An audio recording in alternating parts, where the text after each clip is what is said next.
ايه السر ورا طفي النور اثناء اقلاع وهبوط الطياره؟ هل فعلا شركات الطيران بتعمل كده عشان توفر؟ خليني اقول لك السبب. لحظات الاقلاع والهبوط هم اخطر لحظتين في اي رحله طيران. لو حصل اي حاله طوارئ اثناء اللحظتين دول، طفي النور بيكون هدفه الاساسي هو سلامتك. طب ازاي؟ الموضوع بكل بساطه ان النور لما بيكون مطفي عينك بتتاقلم على الضلمه اسرع. يعني لو حصل حاله طوارئ واحتجت تخرج بسرعه، هتقدر تشوف الطريق قدامك وتخلي الطياره بسرعه.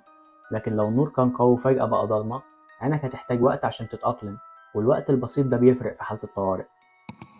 فالموضوع ملهوش أي علاقة بالتوفير، الهدف الرئيسي هو سلامة الركاب. ما تنساش تعمل متابعة عشان تشوف الفيديوهات اللي جاية. سلام.